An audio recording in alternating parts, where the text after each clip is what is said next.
Hello दोस्तों। हमारे आजकल के डिस्कोर्स का एक बड़ा हिस्सा है स्क्रीन्स। स्क्रीन्स के साथ हमारा रिश्ता, स्क्रीन्स की वजह से आने वाली दुनिया में चेंजेस, और स्क्रीन्स की वजह से हमारे खुद के सोचने के तरीक़ों में आने वाले चेंजेस। और मुझे याद है मेरा किसी स्क्रीन से सबसे पहले पाला कब पड़ा था।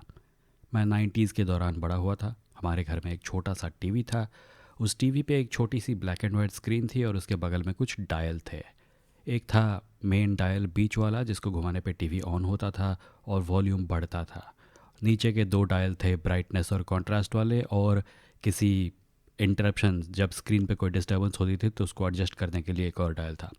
और सबसे ऊपर एक बड़ा डायल था जिसका पर्पस मुझे पता ही नहीं था क्योंकि उसको कभी इस्तेमाल करने की ज़रूरत नहीं पड़ती थी। वो डायल था चैनल चेंज करने वाला। उसको घुमाने पे ढक ढक ढक की आवाज़ आती थी। पर टीवी पर सिर्फ एक ही चैनल था, इसीलिए उसे घुमाना नहीं पड़ता था। उस समय जब आपको कोई कहता था कि टीवी पे कुछ आ रहा है और देख लेना, तो उसको आपको सिर्फ टाइम बताना होता था। ये नहीं बताना पड़ता था कि किस चैनल पे आ रहा है, क्योंकि टीवी मतलब सिर्फ टीवी था। टीवी पर एक ही चीज़ आती थी और वो था दूरदर्शन, मेन चैनल। एक समय था जब मेरे कज़िन्स मेरे घर आए और उन्होंने मुझे बताया कि अगर उस बड़े वाले डायल को मैं ढक ढक ढक करके 3 बार राइट की तरफ घुमाता हूँ तो कुछ और आने लगेगा टीवी पर।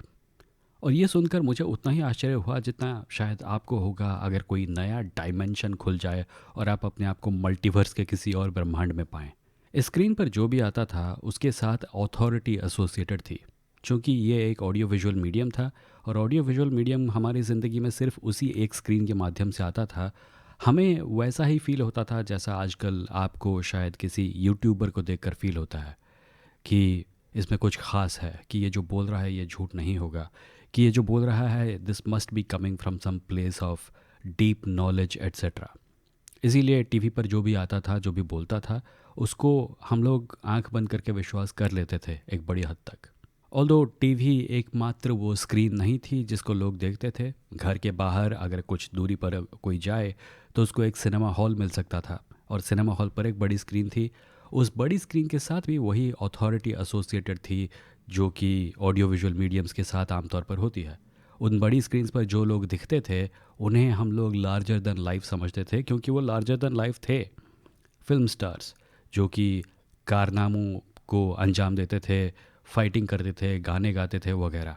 और ये सुपरस्टार्स का युग था, जबकि आपको बड़ी स्क्रीन पर जो दिखता था आप उनकी अथॉरिटी को भी आंख बंद करके मान लेते थे, क्योंकि वो एक बड़ी स्क्रीन के ज़रिए आप तक आ रहे थे। ये स्क्रीन्स का सबसे पहला युग था, कम से कम मेरी लाइफ में। और मुझे लगता है हर कोई, चाहे वो किसी और साल के दौरान टीवी को देख रहा हो पहली बार, उसके साथ भी यही हुआ होगा, क्योंकि स्क्रीन्स ऑथोरिटी का सोर्स थी। स्क्रीन्स के साथ आप बात नहीं कर सकते थे, स्क्रीन्स बोलती थी और आप सिर्फ सुन सकते थे और देख सकते थे। और इसीलिए आपके मन में स्क्रीन्स के प्रति एक भक्ति, मुझे लगता है इस शब्द का इस्तेमाल करना सही होगा, आपके मन में स्क्रीन्स के लिए एक प्रकार की भक्ति पैदा हो जाती थी। इसके बाद इकोनॉमिक लिबरलाइजेशन हुआ और स्क्रीन पर एक से ज़्यादा चैनल आने लगे। इनफैक्ट दो से ज़्यादा चैनल आने लगे। इनफैक्ट कई चैनल आने लगे, सैकड़ों चैनल आने लगे। और इसकी वजह से स्क्रीन्स का जो अथॉरिटी था वो डाइल्यूट हुआ। इसलिए नहीं क्योंकि लोगों ने स्क्रीन्स को देखना कम कर दिया, पर इसलिए क्योंकि लोगों को स्क्रीन्स पर कॉन्ट्रडिक्टरी चीज़ें दिख सकती थी। एक स्क्रीन आपको कह सकती थी कि एक्स इज़ ट्रू, और दूसरी स्क्रीन आपको कह सकती थी कि एक्स इज़ नॉट ट्रू। सो लोगों के मन में स्क्रीन्स के प्रति अट्रैक्शन बना रहा, पर स्क्रीन्स के प्रति जो भक्ति थी वो थोड़ी कम हो गई और थोड़ी ज़्यादा डाइल्यूट हो गई। अब स्क्रीन के माध्यम से कोई भी एक व्यक्ति या पार्टी अपने आप को एक अथॉरिटी फिगर के रूप में नहीं दर्शा सकती थी, क्योंकि हज़ारों चैनल थे और उन हज़ारों चैनल्स पर दसियों हज़ारों प्रोग्राम आते थे और पर्सनालिटीज़ आती थी और प्रेजेंटर आते थे और एक्टर्स आते थे कहानियों के माध्यम से। इसके बाद आया इंटरैक्टिव स्क्रीन्स का युग।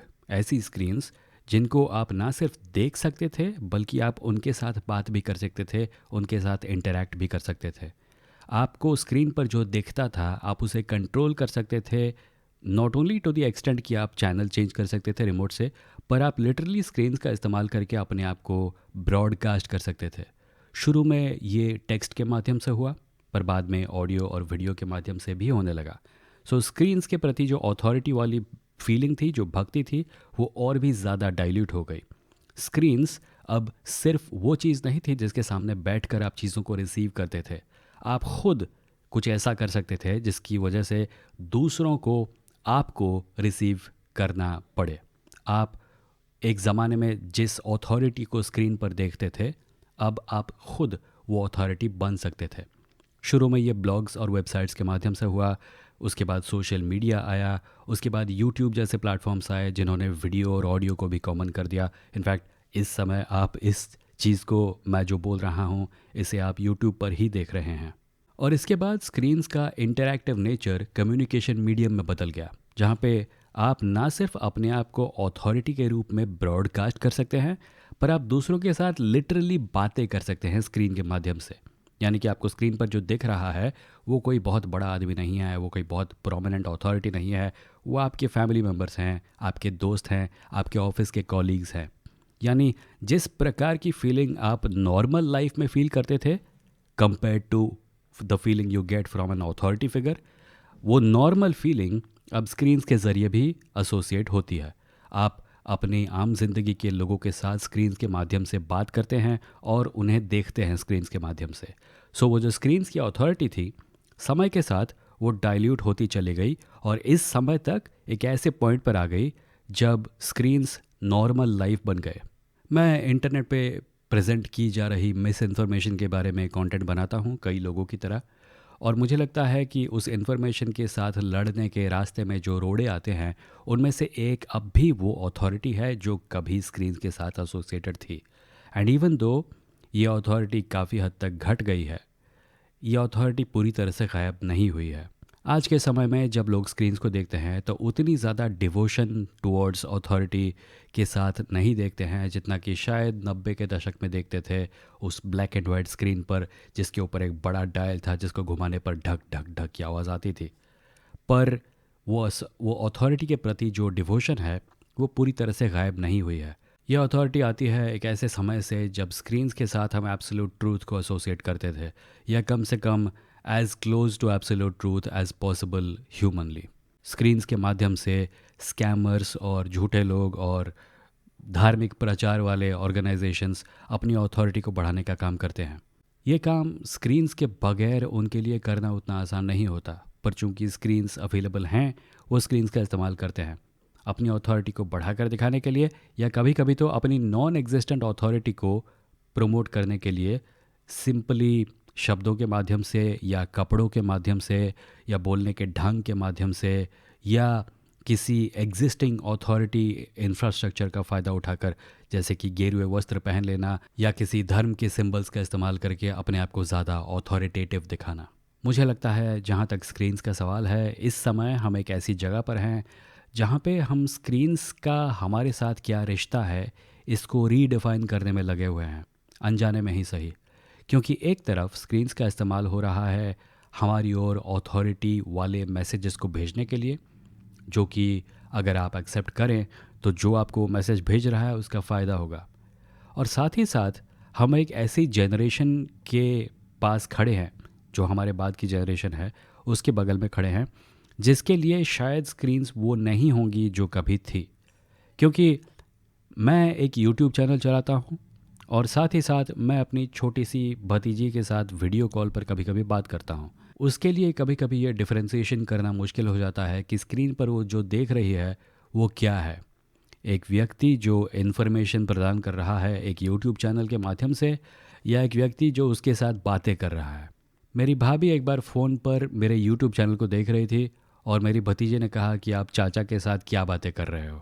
ये देखकर मेरे मन में ये उम्मीद जागी थोड़ी बहुत कि शायद आने वाली जनरेशन स्क्रीन के प्रति उतनी ज़्यादा भक्ति ना दिखाएं जितना कि आजकल हमसे बड़ी वाली जनरेशन दिखाती है, क्योंकि उसको एक ऐसे समय की याद है जब स्क्रीन्स अथॉरिटी का सोर्स हुआ करती थी।